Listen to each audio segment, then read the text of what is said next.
Pride and Prejudice, by Jane Austen, Chapter 40. Elizabeth's impatience to acquaint Jane with what had happened could no longer be overcome, and at length, resolving to suppress every particular in which her sister was concerned, and preparing her to be surprised, she related to her the next morning the chief of the scene between Mr. Darcy and herself. Miss Bennet's astonishment was soon lessened by the strong sisterly partiality which made any admiration of Elizabeth appear perfectly natural, and all surprise was shortly lost in other feelings. She was sorry that Mr. Darcy should have delivered his sentiments in a manner so little suited to recommend them, but still more was she grieved for the unhappiness which her sister's refusal must have given him. "His being so sure of succeeding was wrong," said she, "and certainly ought not to have appeared. But consider how much it must increase his disappointment." "Indeed," replied Elizabeth, "I am heartily sorry for him, but he has other feelings which will probably soon drive away his regard for me. You do not blame me, however, for refusing him?" "Blame you? Oh, no." "But you blame me for having spoken so warmly of Wickham?" "No, I do not know that you were wrong in saying what you did." "But you will know it when I tell you what happened the very next day." She then spoke of the letter, repeating the whole of its contents as far as they concerned George Wickham. What a stroke was this for poor Jane, who would willingly have gone through the world without believing that so much wickedness existed in the whole race of mankind as was here collected in one individual. Nor was Darcy's vindication, though grateful to her feelings, capable of consoling her for such discovery. Most earnestly did she labour to prove the probability of error, and seek to clear the one without involving the other. "This will not do," said Elizabeth. "You never will be able to make both of them good for anything. Take your choice, but you must be satisfied with only one. There is but such a quantity of merit between them, just enough to make one good sort of man, and of late it has been shifting about pretty much. For my part, I am inclined to believe it all Darcy's, but you shall do as you choose." It was some time, however, before a smile could be extorted from Jane. "I do not know when I have been more shocked," said she. "Wickham's so very bad. It is almost past belief. And poor Mr. Darcy! Dear Lizzie, only consider what he must have suffered. Such a disappointment, and with the knowledge of your ill opinion too, and having to relate such a thing of his sister. It is really too distressing. I am sure you must feel it so." "Oh no, my regret and compassion are all done away by seeing you so full of both.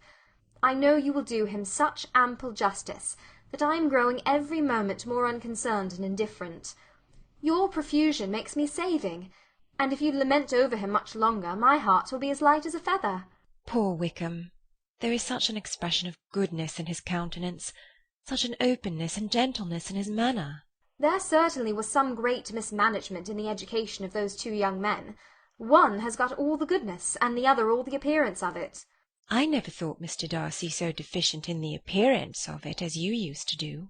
And yet I meant to be uncommonly clever in taking so decided a dislike to him without any reason. It is such a spur to one's genius, such an opening for wit, to have a dislike of that kind. One may be continually abusive without saying anything just, but one cannot always be laughing at a man without now and then stumbling on something witty. Lizzie, when you first read that letter, I am sure you could not treat the matter as you do now. Indeed I could not. I was uncomfortable enough, I may say unhappy, and with no one to speak to about what I felt, no Jane to comfort me and say that I had not been so very weak and vain and nonsensical as I knew I had. Oh, how I wanted you! How unfortunate that you should have used such very strong expressions in speaking of Wickham to Mr. Darcy, for now they do appear wholly undeserved. Certainly.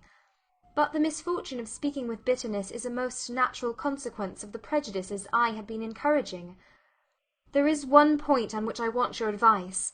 I want to be told whether I ought, or ought not, to make our acquaintances in general understand Wickham's character.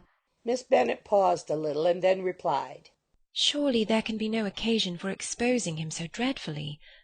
What is your opinion?" "That it ought not to be attempted. Mr. Darcy has not authorized me to make his communication public. On the contrary, every particular relative to his sister was meant to be kept as much as possible to myself. and if I endeavour to undeceive people as to the rest of his conduct, who will believe me? The general prejudice against Mr. Darcy is so violent that it would be the death of half the good people in Meryton to attempt to place him in an amiable light. I am not equal to it. Wickham will soon be gone, and therefore it will not signify to any one here what he really is. Some time hence it will all be found out, and then we may laugh at their stupidity in not knowing it before. At present I will say nothing about it. You are quite right. To have his errors made public might ruin him for ever. He is now, perhaps, sorry for what he has done, and anxious to re-establish a character. We must not make him desperate.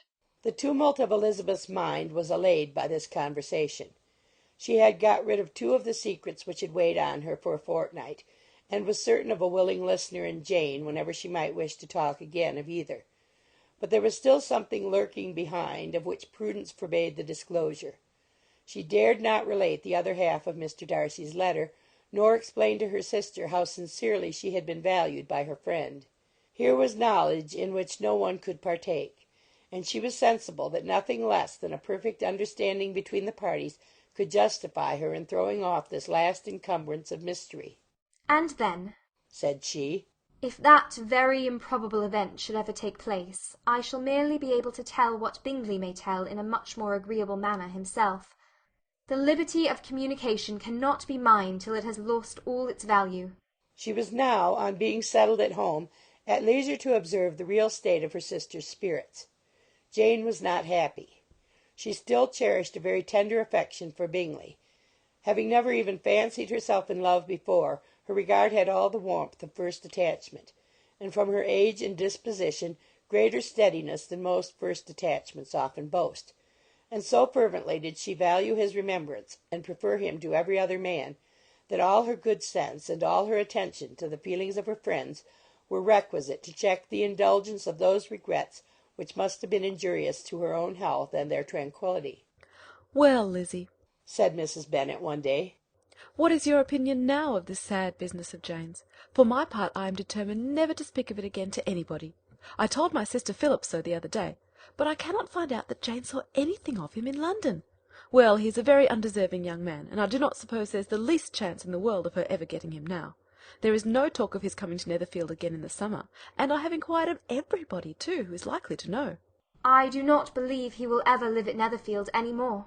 "Oh, well, it is just as he chooses. Nobody wants him to come, though I shall always say he used my daughter extremely ill, and if I were her I would not have put up with it. Well, my comfort is, I am sure Jane will die of a broken heart, and then he'll be sorry for what he has done." but as Elizabeth could not receive comfort from any such expectation, she made no answer. "Well, Lizzie," continued Continued her mother soon afterwards, "and so the Collinses live very comfortable, do they? Well, well, I only hope it will last. And what sort of table do they keep? Charlotte is an excellent manager, I dare say. If she is half as sharp as her mother, she is saving enough. There is nothing extravagant in their housekeeping, I dare say." No, nothing at all. "A great deal of good management, depend upon it. Yes, yes, they will take care not to outrun their income. They will never be distressed for money. Well, much good it may do them.